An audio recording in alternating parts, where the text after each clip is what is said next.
Hello, my name is Bernie Norcott-Mahany. I am an adjunct professor at Johnson County Community College in the Humanities Department, and I also work at the Kansas City Public Library. And April is National Poetry Month, and every April I like to read some poetry aloud. Ordinarily, I do this as a video presentation, but my video equipment right now doesn't seem to be working, so I'm going with just audio.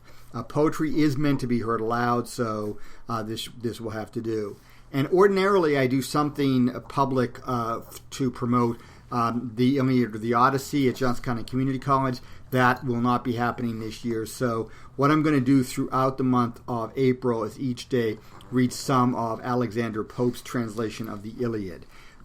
So I'll be reading about a book a week or so, somewhere in that ballpark.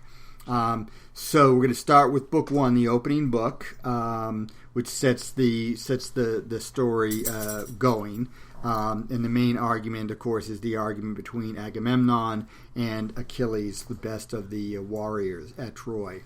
So I'm going to read these in 10-15 minute selections. So Pope starts each book with an argument, with an explanation, a summary, so I will read that as well. Book 1, Argument, the contention of Achilles and Agamemnon. In the war of Troy, the Greeks, having sacked some of the neighboring towns and taken from thence two beautiful captives, Chryseis and Briseis, allotted the first to Agamemnon and the last to Achilles. Chryseis, the father of Chryseis and priest of Apollo, comes to the Grecian camp to ransom her, and with which action the poem opens in the 10th year of the siege. The priest, being refused and insolently dismissed by Agamemnon, entreats for vengeance from his god, who inflicts a pestilence on the Greeks. Achilles calls a council and encourages Calchas to declare the cause of it. He attributes it to the refusal of Chryseis. The king, being obliged to send back his captive, enters into a furious contest with Achilles, which Nestor pacifies. However, as he had the absolute command of the army, he seizes on Briseis in revenge. Achilles, in discontent, withdraws himself and his forces from the rest of the Greeks, and complaining to Thetis, she supplicates Jupiter to render them sensible of the wrong done to her son by giving victory to the Trojans. Jupiter, granting her suit, incenses Juno, between whom the debate runs high, till they are reconciled by the address of Vulcan. The time of 22 days is taken up in this book, 9 during the plague, 1 in the council and quarrel of the princes, and 12 for Jupiter's stay with the Ethiopians, at whose return Thetis prefers her petition. The scene lies in the Grecian camp, then changes to Chrysa, and lastly to Olympus. Achilles' wrath. To Greece the direful spring of woes unnumbered, heavenly goddess, sing. That wrath which hurled to Pluto's gloomy reign the souls of mighty chiefs untimely slain, whose limbs unburied on the naked shore devouring dogs and hungry vultures tore. Since great Achilles and Atrides strove, such was the sovereign doom, and such the will of Jove. Declare, O Muse, in what ill-fated hour sprung the fierce strife, from what offended power Latona's son a dire contagion spread, and heaped the camp with mountains of the dead. The king of men his reverend priest defied, and for the king's offense the people died. For Chryseis sought with costly gifts to gain his captive daughter from the victor's chain. Suppliant the venerable father stands, Apollo's awful ensigns grace his hands, by these he begs, and lowly bending down extends the scepter and the laurel crown he sued to all, but chief implored for grace the brother kings of Atreus' royal race.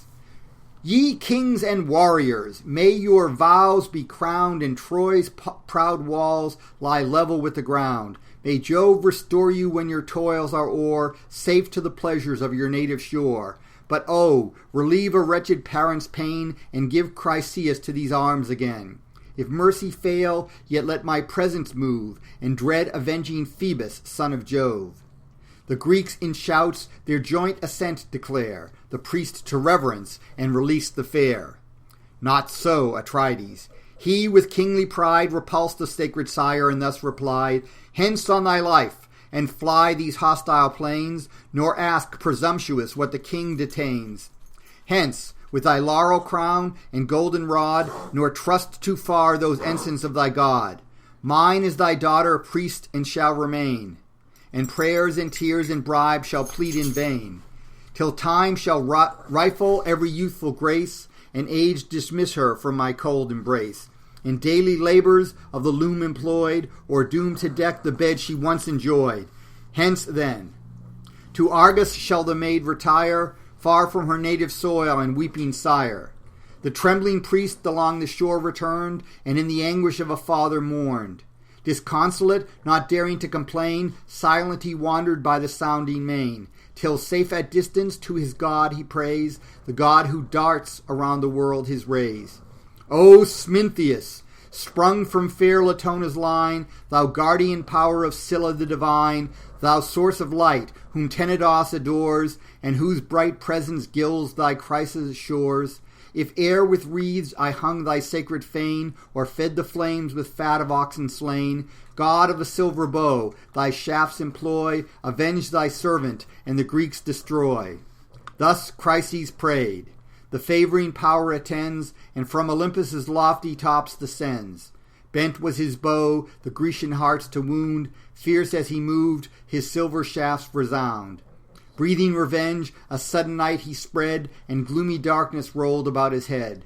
The fleet in view he twanged his deadly bow, and hissing fly the feathered fates below.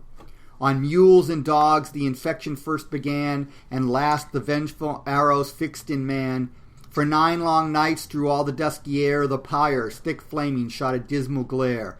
But ere the 10th revolving day was run, inspired by Juno, Thetis' godlike son convened to counsel all the Grecian train. For much the goddess mourned her hero slain. The assembly seated, rising o'er the rest, Achilles thus the king of men addressed, Why leave we not the fatal Trojan shore, and measure back the sea we crossed before? The plague destroying whom the sword would spare, 'tis time to save the few remains of war. But let some prophet or some sacred sage explore the cause of great Apollo's rage, or learn the wasteful vengeance to remove by mystic dreams, for dreams descend from Jove. If broken vows this heavy curse have laid, let altars smoke and hecatombs be paid. So heaven, atoned, shall dying Greece restore, and Phoebus dart his burning shafts no more. He said and sat. When Calchas thus replied, Calchas the wise, the Grecian priest and guide, that sacred seer whose comprehensive view the past, the present, and the future knew, uprising slow, the venerable sage thus spoke the prudence and the fears of age. Beloved of Jove, Achilles, wouldst thou know why angry Phoebus bends his fatal bow? First give thy faith, and plight a prince's word of sure protection by thy power and sword. For I must speak what wisdom would conceal, and truths insidious to the great reveal. Bold is the task, when subjects grown too wise instruct a monarch where his error lies. For though we deem the short-lived fury past, 'tis sure the mighty will revenge at last. To whom Pelides, from thy inmost soul speak what thou knowest, and speak without control. E'en by that God I swear who rules the day, to whom thy hands the vows of Greece convey, and whose blessed oracles thy lips declare, long as Achilles breathes this vital air, no daring Greek of all the numerous band against his priest shall lift an impious hand. Not e'en the chief by whom our hosts are led, the King of kings, shall touch that sacred head. Encouraged thus, the blameless man replies, Nor vows unpaid, nor slighted sacrifice, but he our chief provoked the raging pest, Apollo's vengeance for his injured priest.